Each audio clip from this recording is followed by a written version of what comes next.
जो लोग नाम का सुमिरन भजन नहीं कर रहे हैं, जो लोग बहाने ही बनाते रहते हैं, मैं उनसे कहता हूं कि तुम गुरु भक्ति छोड़कर कोई दूसरा रास्ता अपना लो।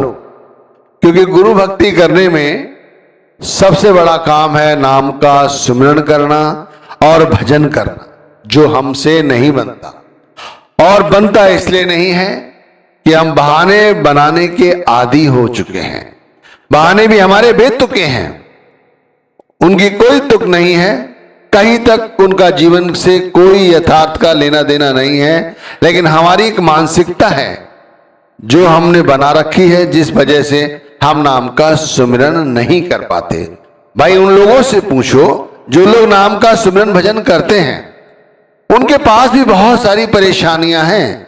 ऐसा नहीं है कि उनके पास कोई परेशानी नहीं है, शायद वो हमसे ज्यादा दुखी हो, लेकिन उसके बाद भी उन्होंने कभी इन बहानेबाजियों को अपने सिमरन भजन पर लागू नहीं किया।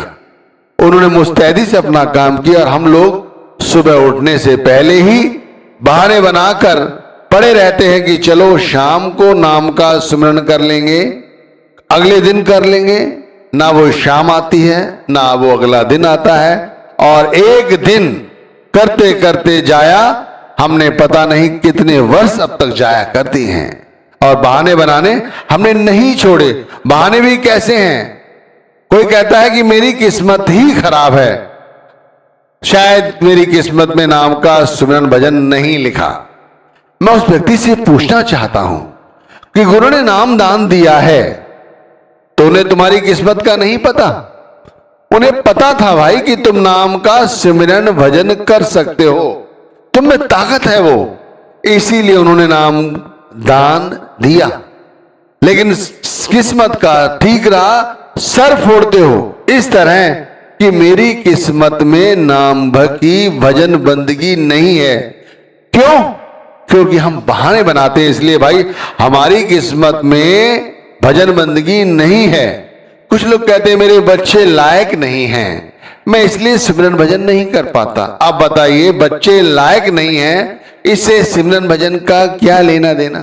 अरे कोई प्रारब्ध है आपका जो बच्चे आपको इस तरह के मिले, लेकिन जो मेन काम है सिमरन भजन वो क्यों नहीं कर रहे? बहुत से लोग कहते हैं मैं बूढ़ा हूं, मुझसे नाम भक्ति नहीं होती। जब आप युवा थे तब आपको नामदान मिला, तब आपने कौन सी नाम भक्ति की? और यदि बूढ़े हैं और अभी नामदान मिला, तब भी तो आपको इसीलिए नामदान दिया कि आप अपने इस अंतिम समय में, थोड़े समय में अपना काम बना ले। लेकिन अब भी नहीं करना चाहते, तो इससे क्या पता लगता है? कहीं ना कहीं से कोई ना कोई बहाना हम अपने सामने ले आते हैं, और बहाना सिर्फ एक ही होता है जिससे कि हमें नाम भक्ति ना करनी पड़े। कुछ लोग कहते हैं मैं बुद्धिमान नहीं हूं, मैं पढ़ा लिखा नहीं हूं, मैं पढ़ा लिखा नहीं हूं, बुद्धिमान नहीं हूं। इससे भी सिमरन भजन का कोई लेना देना नहीं है। कुछ लोग कहते हैं मेरी आर्थिक स्थिति अच्छी नहीं है, मैं कहता हूं आर्थिक स्थिति से भी इसका कोई लेना देना नहीं है, क्योंकि उसके लिए कोई पैसा खर्च करने की जरूरत नहीं पड़ती। एक जगह किसी भी आसन पर बैठकर, आसन ना हो तो जैसे चाहे वैसे बैठकर किसी भी स्थान पर आप नाम का जाप कर सकते हो। इससे सरल और क्या होगा? लेकिन हमसे ये नहीं होता, क्योंकि हम बहाने बनाने के आदी हो गए हैं। हम दूसरों को देखते हैं नाम का सुमिरन भजन करते समय, तो हम अपने मन में दृढ़ विश्वास करते हैं कि नाम का सुमिरन भजन करेंगे, लेकिन वो दृढ़ विश्वास भी बहुत जल्दी चूमंतर हो जाता है। मैं इसे कथा के माध्यम से समझाता हूं। एक बार एक गुरु के डेरे पर कुछ व्यक्ति सत्संग सुनने गए। वहां पर 3 व्यक्तियों की आपस में मित्रता हो गई। जैसे सोते हैं शाम को वैसे ही सोए, और सुबह उन्हीं में से एक व्यक्ति रात्रि के तीसरे पैर उठा और वो नाम के सुमिरन पर बैठ गया। उसकी खटपट से दोनों की आंखें जरूर खुल गईं, और उन्होंने देखा कि वो नाम का सुमिरन कर रहा है, और झट से ही दोनों फिर सो गए। थोड़ी देर बाद दूसरा देखता है काफी देर हो गई है इसको बैठे हुए, तो वो भी हाथ मुंह धोकर नाम के सुमिरन करने बैठ जाता है और थोड़ी देर बाद ही वो सो जाता है। तीसरा देखता है तो वो भी थोड़ी देर बाद उठकर नाम के सुमिरन पर बैठ जाता है और वो भी थोड़ी देर में सो जाता है। फिर जब दोनों सचेत होते हैं तो देखते हैं कि अब वो पहले वाला भजन की आसन पर बैठा हुआ है। दोनों को बड़ा अचंभा हुआ। दोपहर में दोनों ने उससे आग्रह किया कि आप नाम का सुमिरन भजन कैसे करते हो? तो वो कहता है जैसे आपने देखा वैसे ही करता हूं। रोज करते हो? हाँ रोज करता हूं। कब से कर रहे हो? जब से नामदान मिला है तभी से प्रैक्टिस की थी, अब तक बनी हुई है। क्या कुछ सुनाई देता है? क्या कुछ दिखाई देता है? तरह तरह के प्रश्न। दोस्त बन गया था। कहता हाँ कुछ दिखाई भी देता है, सुनाई भी देता है, लेकिन ये नहीं बताऊंगा क्या सुनाई देता है और क्या दिखाई देता है। तो आपस में फिर कहते हैं तीनों से आपस में मिलकर कि भाई मेरे तो भाग्य ही ठीक नहीं है, मुझसे तो सिमरन ही नहीं हो पाता। मेरे घर में इस तरह की चिंताएं लगी हुई हैं, मेरे इस तरह से काम बिखरे हुए हैं, मैं इन सबको छोड़कर कैसे नाम भक्ति करूं, कैसे गुरु भक्ति करूं? मैं नहीं कर पाता, आप कैसे कर लेते हो? क्या आपके पास कोई चिंता कोई फिक्र नहीं है? फिर वो अपनी स्थिति बताता है। जब वो अपनी स्थिति बताता है तब वो लोग और ज्यादा अचंभित हो जाते हैं, क्योंकि वो तो उनसे ज्यादा दुखी है, उससे ज्यादा परेशान है, लेकिन फिर भी वो अपनी परेशानी, अपनी जो मेन कमाई है सिमरन भजन, उसको नागा नहीं लाने देता। तो वो कहता है ये मेरे प्रारब्ध कर्म है जिसकी वजह से मैं ये सब भोग रहा हूं, और जो मैं कर रहा हूं ये गुरु की कृपा है। भाई गुरु की कृपा है, उन्होंने नाम दान दिया इसीलिए मैं कर रहा हूं। कर्म आस की बास में जोन जोन समाई, जो जैसी करनी करे सो तैसे फल खाए। कहते हैं जैसी जैसी मैंने करनी की है उसी तरह से आज मैं वो दिन व्यतीत कर रहा हूं, लेकिन भाई जो मेरे असली कर्म है वो आज मेरे यही है कि मैं नाम की भजन बंदगी कभी नहीं छोड़ता। दोनों सुनकर अचंभित हो जाते हैं और मन में दृढ़ विश्वास करते हैं, इरादा करते हैं कि नाम का सुमिरन भजन करेंगे। अब उन्होंने किया ना किया वो उनकी मर्जी। ऐसे ही हमारे साथ होता है।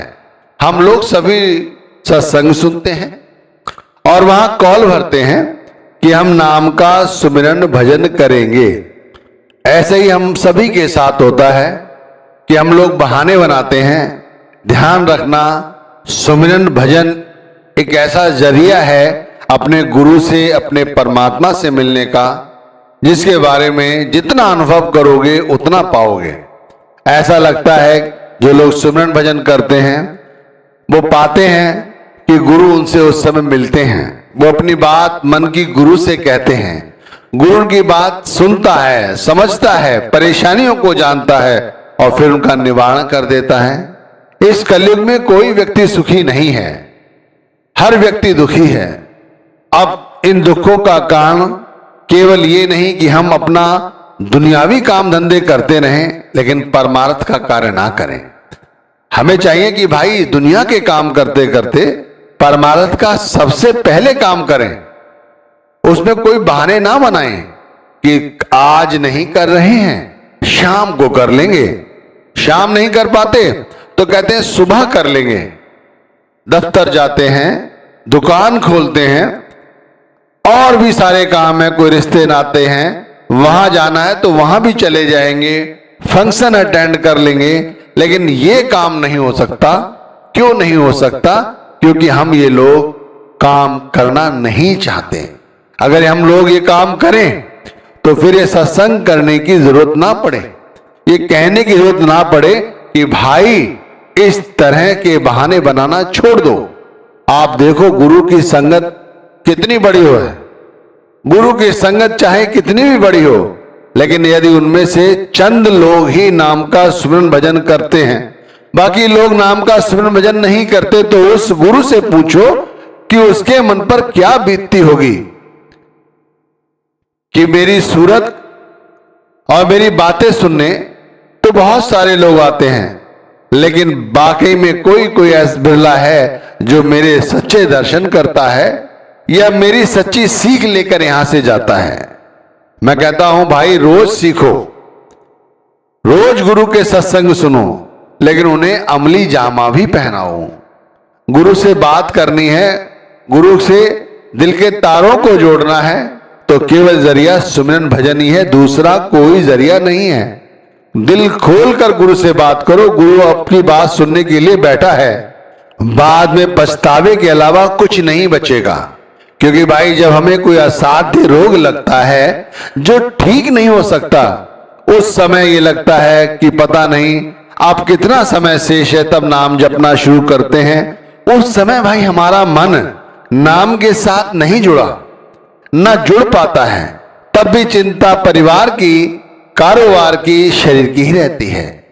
और हाथ जोड़कर गुहार यही लगाते हैं कि हमें और ज्यादा समय मिल जाए जिससे हम जिए। लेकिन वो जीने का फायदा क्या है? उसके बाद भी यदि समय मिल गया तो फिर यही कचरा इकट्ठा करोगे। अरे अभी भी समय है। ये शरीर चाहे किसी का आज स्वस्थ है, चाहे वृद्ध है, चाहे बीमार है, अरे भाई आज नहीं तो कल इस शरीर को मिट्टी में मिल ही जाना है। तो क्यों नहीं इस नाम की भजन बंदगी को अभी से अपना लेते हैं। कमी कहीं नहीं छोड़ी हुई है गुरु ने।